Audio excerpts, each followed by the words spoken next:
that is about diet, physical training, and supplements. Uh, it's very personal what people like to do in terms of personal training and in terms of diets and supplement, and it also depends very much in terms of your body type. Um, Now, I like to do as much of my cardio through my dancing as possible because I think it makes us it just the best way to practice and to sweat and to lose weight if you need to lose weight. To stay fit is definitely the best way through the dancing, but also we need to take care to prevent injuries. If we want to develop certain things in our bodies, we have to work on those particular areas. We all have strengths and weaknesses, and I think it's important to accept what you're not so good at and work on the things that you need to improve, but also make sure that you look at your dancing. So you see that, for instance, certain elements, you have a pattern that your legs get heavy, or you get stiff in your back, or certain things just keeps coming back, and because of that, it's important that you work around those things. Again, we're not getting younger. Some of us, we're all not getting younger, but again, we all want to dance as long as possible. And that's literally what we have to take care of, is that the longevity of our movement is of our dance career is as long as possible. So personally, I like to do is gyrotonic. I have a personal trainer that is based around functional movement, which is CrossFit related, which is, I don't lift a lot of weight. A lot of it is body weight orientated, so I can be more explosive in my body, and everything, I'm not dancing with body weights. Of course, if I want to put pressure on certain things, or I want to develop a certain part of my body, I might need to use body weights, but I do really prefer to use my own body weight to develop those things.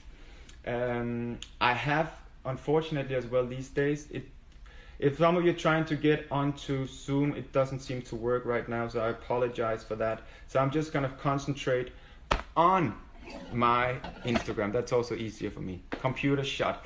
Okay, so in terms of I do gyro as well. Nice, great. Gyrotonic is an amazing thing. Let me just go into that. Maybe some of you are familiar with gyrotonic, and that's what it says.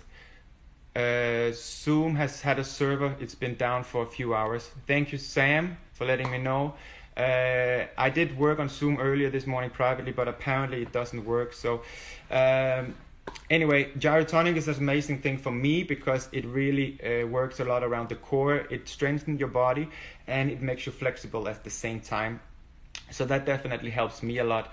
In terms of supplements, I'm a little bit careful about giving advice because it is very personal what works in your body. It is very personal what kind of vitamins and minerals that you have more of or less of. So in that sense, it's very you have to get checked yourself and sense your own body what is best for you.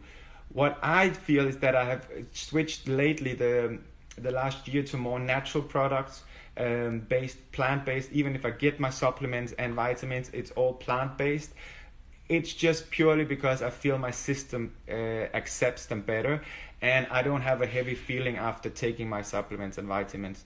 I do take fish oil, amino acids, multivitamin, different kind of herbs and green mixes. So in that sense, it's just what I have found out works for me, because I've tried different things, but definitely for recovery, I do feel that amino acids works a lot, because we as dancers don't necessarily want to put on weight through bulking and taking normal protein powders. In that way, I found that the glutamine and BCAA works great for me because it just makes that I can go to practice the next day, especially as we normally do during this year, which is prepare for Blackpool. Shame that it's not going on, but of course we have to all stay safe. And but during those practices where we have we normally we do a lot of rounds, we do camps, and we just really push ourselves in those weeks leading up to the comp. And of course, during those camps, in preparation, our body get tired, and that's where I feel the amino acids makes a difference if I time it right when I take them, and the amount, so I can just recover and perform better in my preparation for the comps. So that's what I do in terms of fitness and diets. Again, for me, watch out to do too hard diets, only because we are dancers, we need the energy. So if you need to lose weight, do it gradually, because you want to go. For me, the dancing was always first priority. I want to make sure that when I hit that studio, I want to have the right amount of energy. I want to be on, and of course you can't be all the time, but I want to try my absolute best to do so. And another thing that was also asked, let me just have a look at this. How to deal with frustrations when things don't go as they normally do. So how do I deal with frustrations when you're all trying to work with something, and we're trying to improve, and we're trying to challenge ourselves, and sometimes we put ourselves in that situation. A lot of us as dancers, and a lot of us as sportsmen, want to put ourselves under that constant pressure all the time. And it's through that you have to like to fail. You have to like to be frustrated. You have to take it as a challenge to overcome those situations where it's just so frustrating. You're not achieving your goals. You're not being able to create what you want to create, and you somehow feel that you're locked and trapped. For me, I think that's the number one motivation in some way. It's all the time the balance. You don't want to put yourself too much in those situations where you constantly feel like you're not succeeding. You want to have that success experience as well. But the biggest success experience is by cracking that obstacle. And again, I think that Ina and I has learned to do that with each other throughout our career, to really focus on what has to be done. So this is what the thing is. We can all get frustrated. We can all get carried away with the emotional reaction to a certain situation. What is important is that you can accept yourself to do that emotional reaction and release it as quick as possible. Once that is released, don't go with it. Don't say, oh, I'm so into it. Release it. Let it out. And then function. What is the actual problem here? What can I actually do? Focus always on what you're able to do, what you're able to change, rather than what the restrictions in the case. Like in this here as well, this situation, we all locked down, we can't go out. Okay, what can I do? Now, I have more time to study. I have more time to actually do things I didn't have time to before. I have time to get into social media and do a little bit more through Instagram and so on, because before I didn't do so much. So this time I think it's a great opportunity to actually do those things. In the dancing as well, of course, if you can't do a step, the challenge is not to focus on all the things. Why can't I do it? Da, da, da, da. Focus on one thing at a time. If you do it once, victory. If you do it twice, victory. Fail once again, not failure. It's you already did it twice. You already focus on the things that you are achieving rather than the things that you're not achieving. And it is a difficult thing, especially in our industry in some way, because we go to our teachers a lot of the times and we're being told what we need to improve. And that's what we want to do. We want to go there. We want to get the information that can take us to the next level. But on the other hand, we are always being told the things we're not doing. Are we good enough? We can be better. It can be this. You need to do this. So you have to be mentally strong and have a filter that says, great, give me that information. That doesn't mean that what I'm doing right now is bad. That doesn't mean that whatever I'm trying to do is not good enough. It's just because I want to be better. They want to help me to be better. And through that process, I think it's important to accept those obstacles. And I myself has just been reading a book, an audio book. Actually, I didn't read it. I was listening to it on the audio file, called "The Obstacle Is the Way." And it is again to improve how you constantly take, not only to how you become comfortable living within constant struggle, and to learn that instead of seeing an obstacle as a blockage, it actually lay it down and see it as a new path for you to grow in new ways and for you to become stronger. So every time there comes a struggle, say thank you. I'm gonna beat this down. It's gonna make me a better dancer. It's gonna make me a better person. And that's literally the way that I felt that we dealt with it, Ina and I, was that we do get sad, we do get disappointed. Once that is past, we say, okay, what are we in charge of? Know what you're in charge of, and then act accordingly to that. I can see a few people has asked describe the road to success for a dancer. Some people are saying the biggest struggle is to be a perfectionist. I think that a lot of us are quite perfectionist, and we want to do the best thing possible, and that is a challenge. But again, it's to turn around and say, yes, this is what's gonna make me good. That's actually to turn your weaknesses into strength, and says, okay, I am a perfectionist. What's the opposite of that? Is that I have to be maybe not be so hard on myself. You don't have to be less of a perfectionist, but just notice the small achievements along the way, so you don't focus on the big picture.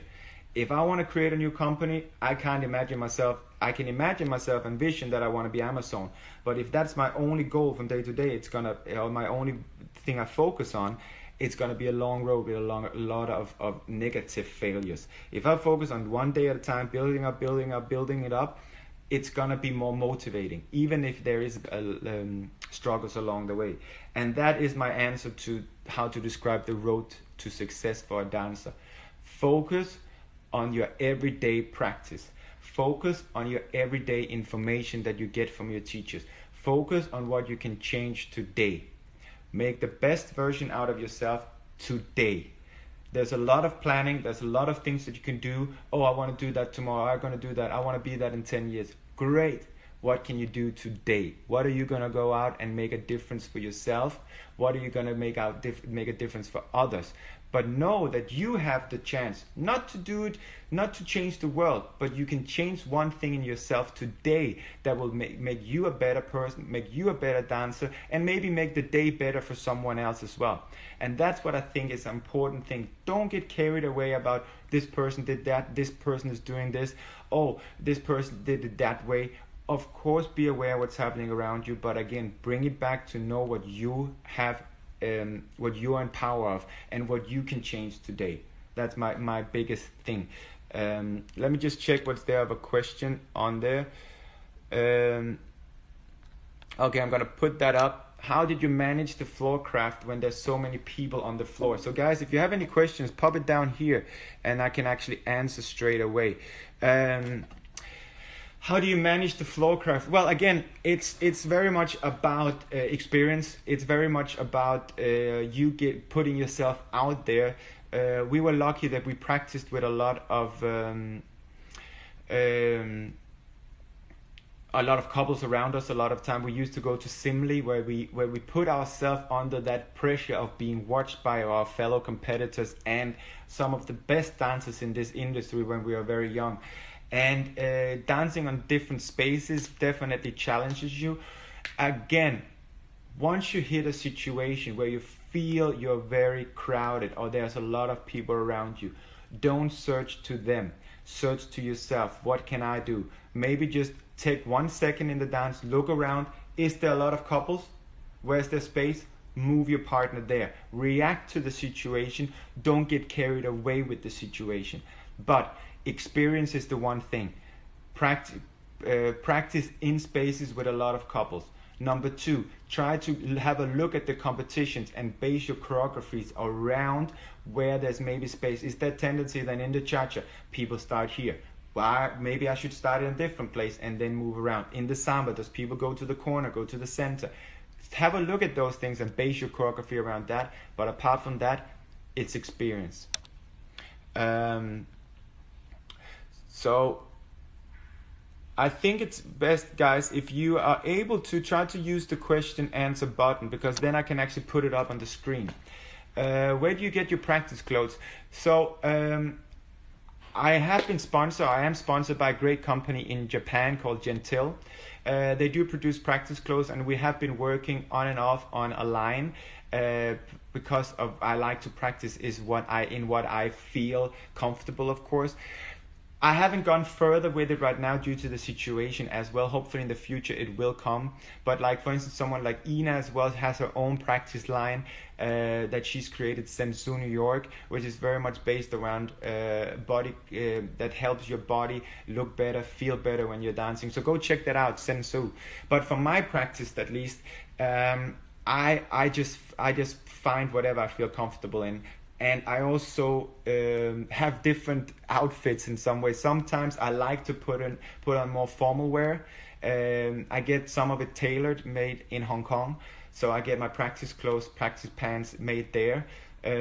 Or I want to wear sweatpants and a shirt. I really have different types of practice wear, and I buy it, most of it, or get it tailor made.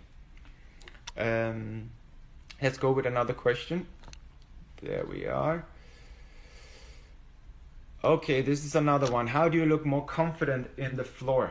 Now, this is also an interesting question, because what is confidence?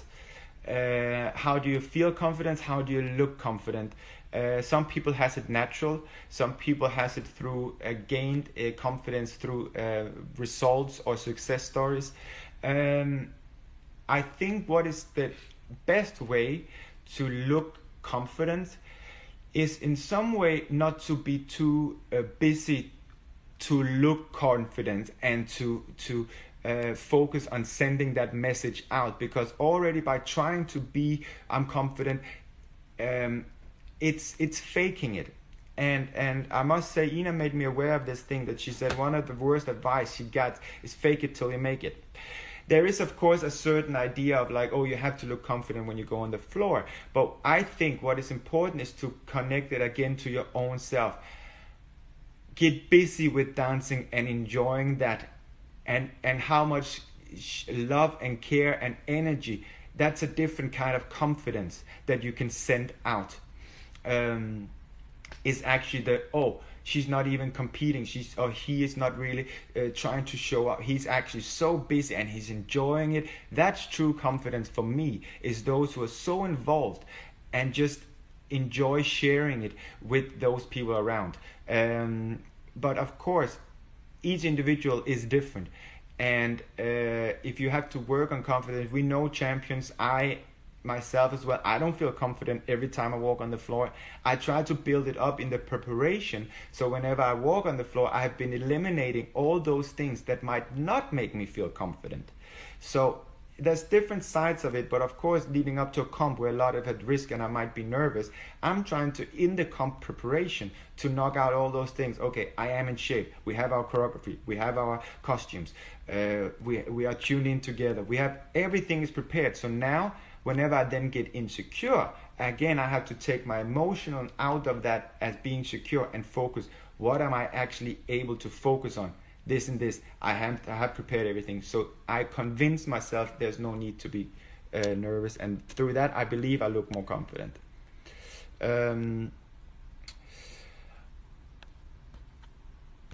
So what is your preparation before the rounds? Now, I don't know if it's before the actual comp, or if it's. I already spoke a little bit how we prepare for the competitions, but in the actual rounds, I switch off straight away after I get off the round, and just cool down, take a minute, lower everything, and then I start to focus back onto what I want to do in the next round. Tune in with Ina.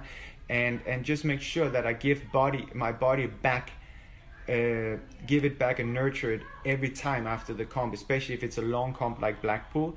I want to just switch off, get some energy drink or something, give my body, even make a quick meditation, just to reset. So I get on the floor again. It should be bang on to kill another round.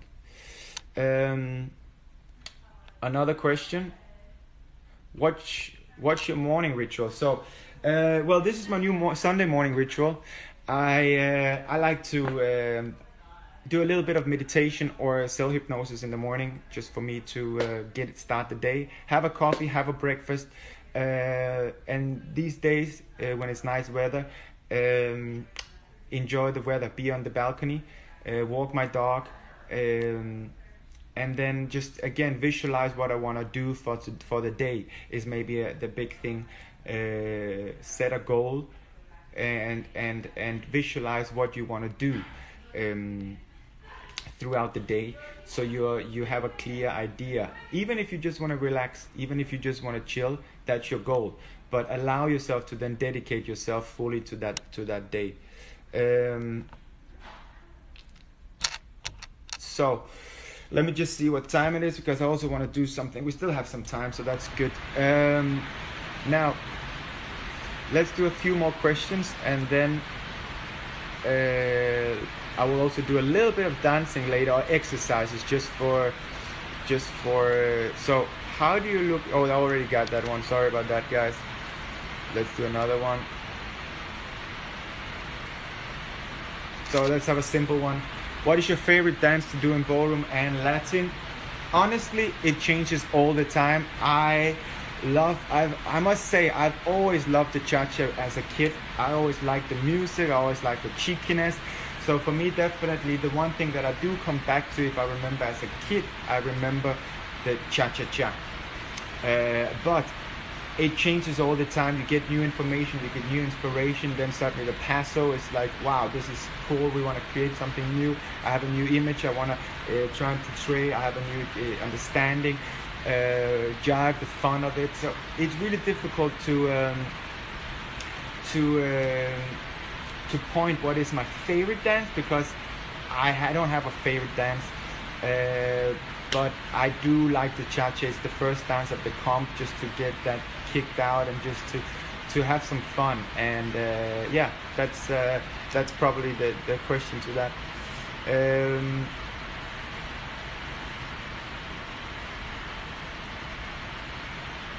So let's get that away.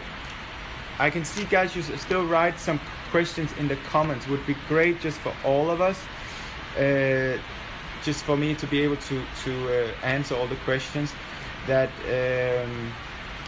you do it in the question answer, because it's great. I love all the questions. Like one here, I just managed to see, what is the key for a good partnership? Key to a good partnership: don't split up. If you already have a partner, last option is to split up. Guys, work things out. You might not click in the first place. You might have struggles. You might have a lot of complications. Things has to be worked on, translated. But if your dancing is working and has the potential to grow, don't work hard on it. Keep going and try to really, again, my thing is really this: try to constantly take your emotions away. Whenever there comes a situation where the easiest thing is to go with the emotion, step away and say, why is he or she saying that?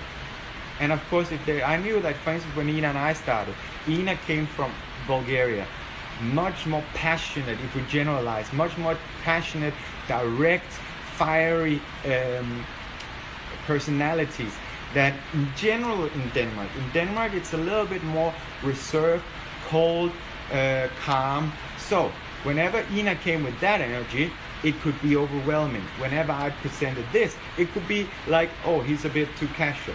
Now the key is in the mix. Now whenever Ina came and she was so fired up, on a good day, I loved it. This was exactly what I needed. On a bad day, I felt attacked. Now on the bad days, I have to teach myself to say, oh, what is she really, what she wants? Does she really want to attack me? Because I don't think so. Oh, she actually wants me to become better. I had to take myself out of that emotion to see what is really that she wants. Is that really what I want? Yes, it is. Now get on with it. Sometimes if we had fights, if we had, like, say, for your jet lag and so on, where the emotions are harder, We literally just look at each other and say, okay, no talking, let's just dance. Let's just dance. Do something basic, do something, let's make these things work. Don't let your emotions get carried away, because it's gonna detour you. You are not always in control of your emotions.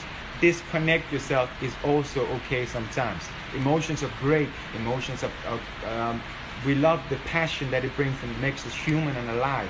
But on the other hand, it can also detour us sometimes to a place where we don't necessarily want to go. So that's definitely one of my advices with partnering. I've asked this before, what kind of exercises to do to improve my dancing. Gyrotonic, CrossFit, whatever you see as your weakness in your dancing, find a way how to strengthen that. Ballet maybe works, whatever. If you look at your body type and your weakness in that and base the exercise around that, that's probably my clearest answer to that. How is your practice schedule before quarantine? So practice like this, gym or gyrotonic 3 to 5 times a week, and then practice every day. Only take a day off if you are not inspired or you feel really that you need it. Not even if you're not inspired, get your ass into the studio and work things out. You will get inspired by working things out. But if you have that feeling over a few days or weeks or whatever, maybe just take a day off, and then you will get back into it. But we practice every day. We love to practice. We love to spend hours in the studio. So we could spend everything from 4 to 8 hours in the studio practicing with breaks and so on. But yeah, we love to practice and we love to develop these things. So that's definitely what we do. But of course, the traveling also is a challenge with that, because we do have to do a lot of traveling. So we try to make the most of that. Now, this is an interesting question actually. Who are your favorite motivational speaker for self-development? I don't have a favorite one, because it comes very much, again, I think this is what you bring on and you get inspired by them and use their energy and their motivational talks for what you need at the moment. And then of course you put them in either you get the book, you read it, you put it on the shelf, you get the audio book, you use them, you follow them on Instagram, so they usually pop up. Of course, Tony Robbins was a great influencer at some point. I still use him, I still go back. He has a lot of great talks. There's this guy on Instagram called Gary as well, different approach. Back before I even found that Eckhart Tolle was very inspirational about being here. But use whatever is around you. I'm just watching this documentary, The Last Dance with Michael Jordan. Not a motivational talker, but definitely extremely motivational. So whatever, I don't have a favorite motivational speaker, but there's great guys out there, and it's not only the guys, men and women, who offers a lot. And I would suggest for you to go and check it out, especially in these days, with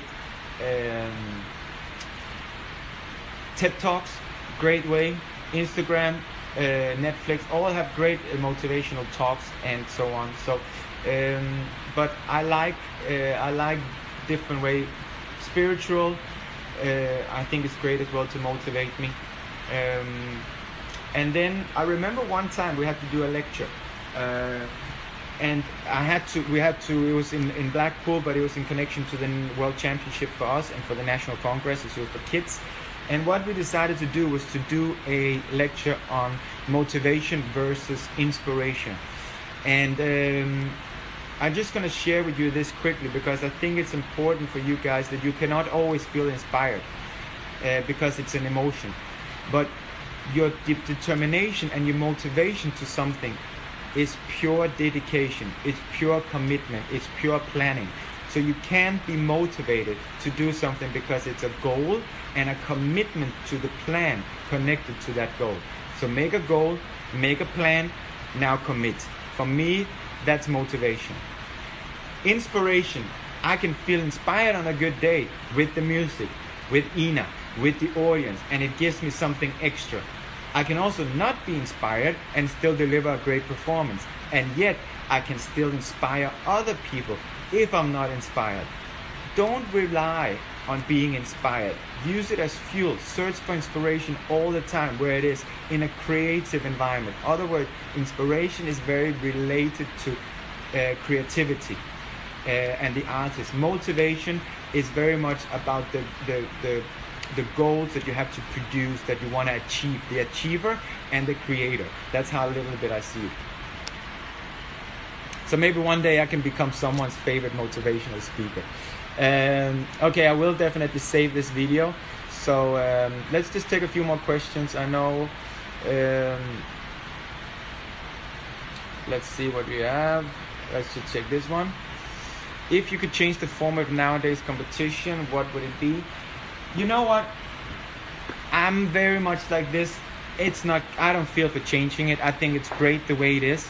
And certain things shouldn't be. I don't want to bother my mind with things that is not going to change.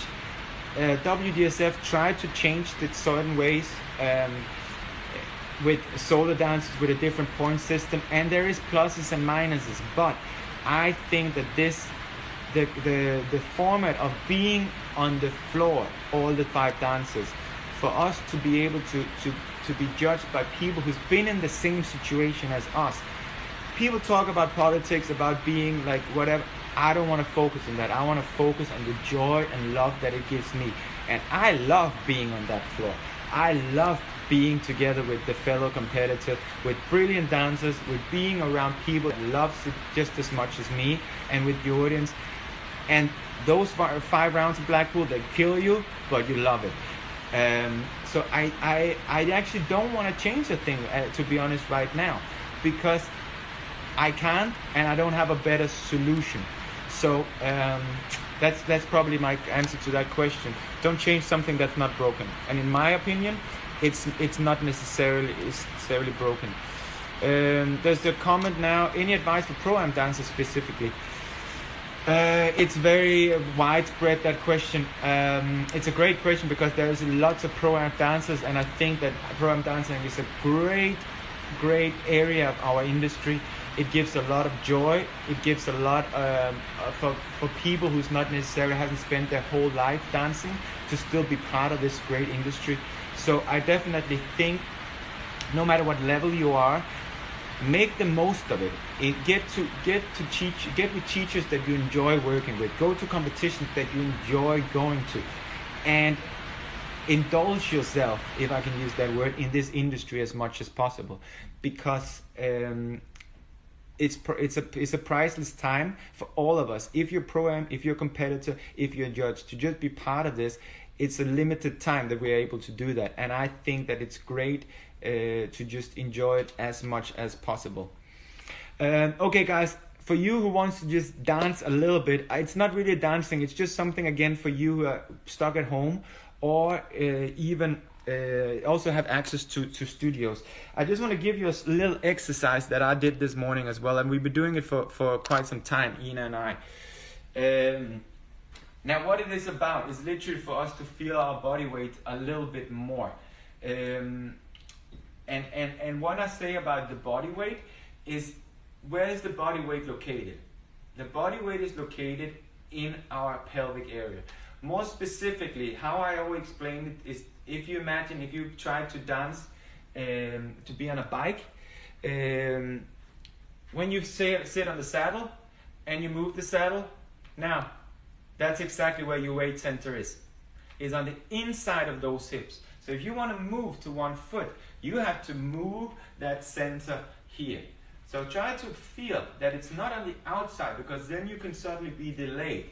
But it's actually that inside of your hip that you have to do. Now, what I want you to feel is that whenever you do this, is that you're aware. I will just try and so there. So maybe the sound could be a bit better. So what I want you to do is definitely to move that center from foot to foot, and also sense that your foot is like a train track. So when you're having that center on your foot, you should be able to feel that it's in the center, in the ball, in the heel. And don't try to sense too much on the edges, because my foot is very narrow and some feet are very long. I think my foot fits my size of the body, but what I'm saying is that it's much longer than it's wider. So try to all the time explore the range of your foot back and forward. And now what the exercise is literally just for you to try and sense your body weight on that foot. So balance is not a static thing. A balance is constantly moving, constantly around. So if you see me from the side, I can challenge me going forward. I'm not only in static balance, as we call it, I'm in dynamic balance, constantly moving back and forward. Now, what I need to do is to be confident, again, being confident in the extremes, feeling my balance, and finding in my body, as I'm going that way, I have to find a counter in my balance. Whoa, so I'm constantly playing around, using my whole body as I'm moving. Why am I doing this? So when I'm doing a step, I'm not static. I'm constantly moving as I'm turning. I can constantly use that so it doesn't become from position to position. I send my weight, catch. I can grow that weight into the neck. So I'm constantly playing with that body weight on my foot. And in some ways, if I'm not challenging it enough, if I'm not falling, I'm not challenging it enough. So my whole goal of this is to try and really push yourself to the limits, okay? Now, quick thing, I'm challenging my weight. If I want to make a turn, safest thing, get back to your station, to your static balance. I'm here.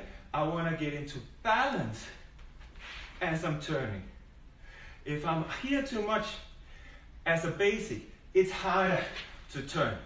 So just as a basic, it is possible to be out here to then turn and get into the next thing. But I have to then play with whatever oppositions in my body. And my safe point is always getting back to that center. So I can be out here, center, and catch, move. So what the fun part is this, is that there is no right and wrong. It's just mechanics for you to understand your body better. So it's not about, oh, my hip has to be there. My hip, my center is my movement. My arms, my chest is what helps me to be in balance. So samba, I will be able to move from one foot to another. Boom, boom, boom, boom, boom, boom, boom. Catch my weight, promenade run. Boom, boom, boom. Be on that foot, use that.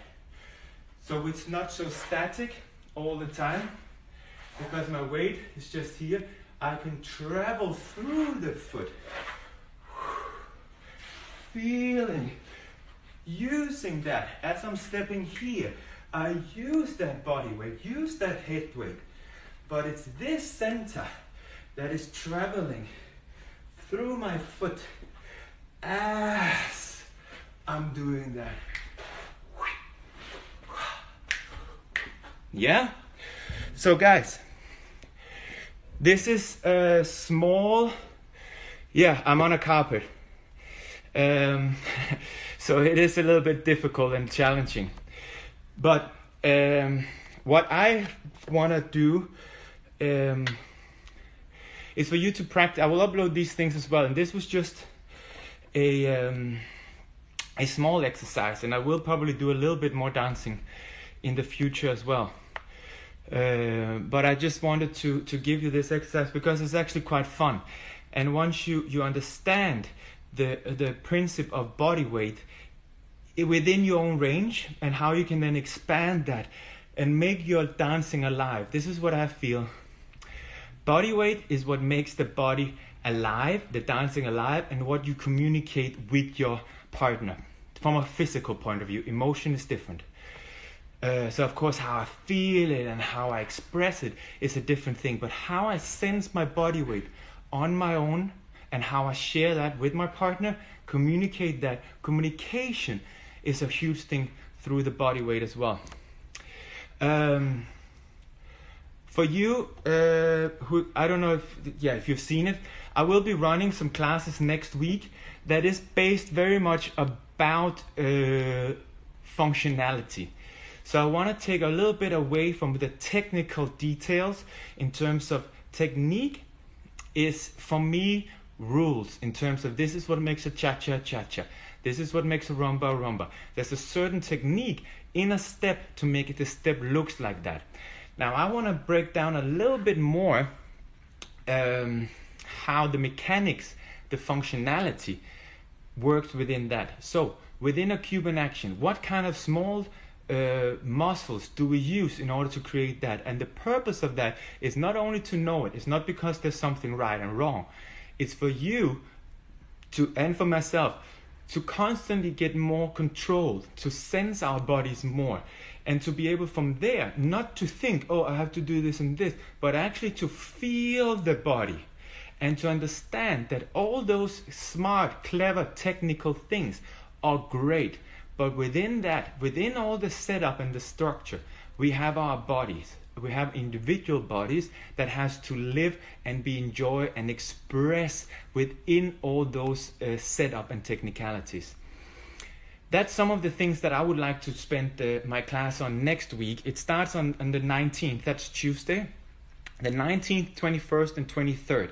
It's a series of classes, 1 hour each, and the title of the class is Your Body, Your Instrument, Your Power.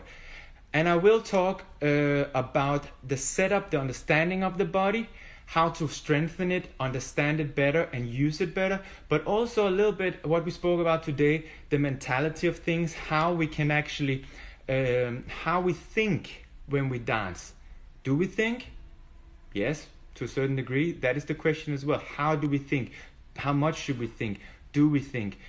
And the mental approach, how to actually attack the dancing and understand it in a different way. So I want to break it down in a different way, and have a little bit of a different touch to it. I will it's all levels, because you can all use this if you're pro-am, if you're competitor, if you're teacher. It's just to explain it in a different way and for you to get maybe a different point of view or a different a different explanation that you've had before. I've got a book from my dearest partner, Nothing You Don't Already Know. And this is actually one of my rituals as well, has become. It's just to go through it, and it just says some small things. And I think it's quite nice for us to just have those. There's I'm not being paid to sell this book, so don't think, but it's really much a call for change, leave the ordinary, overcome fear, know yourself, make a difference, inspire others. And then you just go through it. And one of the things that just came up to mind was you slow down your process by rushing the process. And that, I think, is a big thing. Again, it opens up here. One of the most common ways we slow down our process is by rushing the process. We want everything right now. We seem to have lost our self-discipline, but what we have really lost is our patience. And I think that's an important thing these days, because it's so accessible. We can get things all the time. But actually, we should be more patient. We should go deeper instead of going broad all the time. So a lot of people know a lot of things of everything. But how deep do we actually know certain things? How much can we talk about this subject for hours and hours? So that's definitely, again, I think it was just, I opened it and I think it was a great thing. Take your time, plant seeds, give things the chance to grow. Give them a chance. Give yourself a chance. Don't say you have to make it today. Give yourself a chance to grow and say, okay, I might not get it today. I might not get it tomorrow, but I keep nurturing like the grass. Plant the seed, nurtures it, and it will come. That's definitely, keep moving, but don't stress out. Don't panic, don't freeze. Keep moving towards the project, but don't stress out. I need it. You will get there. Again, another quote I remember. I don't remember this the exact quote, but a genius is just persistency in disguise. So if someone is just persistent, keep going, and working slowly towards that goal, but persistent. At the end of the day, they will come and tell us that, wow, he's a genius. How did he figure out? Kept going. That's what I tell you. Sometimes the best way to arrive on time is to stop running. So, guys, we will arrive. We will have a great time together where we will meet each other again out in the world, and we will share the physical touch and being with each other. So in that sense, I'm just trying here today to just share a little bit with all of you. If you're able to join my class next week, I will of course love that, but it's not about that. It's really next Sunday I'll be running a class again like this. That's for free. Hopefully Zoom will work at that time, so I will try and get that up and running. But until then, just enjoy your time. Don't rush. Make the most out of this, and reach out to people. Again, let people know that you appreciate them, that you miss them, that we all need a hug. We all need some love and care sometimes, and just sharing it is the first step. Focus on what you can do. Don't stress, and that's pretty much what I had to say today. I hope you enjoyed it. This was just the first Sunday service, and of course it's just a little bit fun that I call it Sunday service, because it's just happened to be, I wanted to be on a Sunday, and I think it's a good way for myself to start my Sundays with a little bit of positivity. It gives me a challenge how to stay motivated. So please join me next Sunday. It's the same time, 11 a.m. New York time. So whatever you are, just check that. It started exactly an hour ago. And I will try that we can do it on Zoom as well, so you can even communicate through that as well. I will keep you updated. So thank you everyone for tuning in to this first Sunday service. I hope you could use my advice, my good energy, and use a little bit of inspiration. Thank you all for joining. Just that you guys are here sending me loves, all your questions, all your comments. It means the world to me. And yeah, I hope looking forward to see you all next week. Enjoy your Sunday, guys. Love you all. Take care.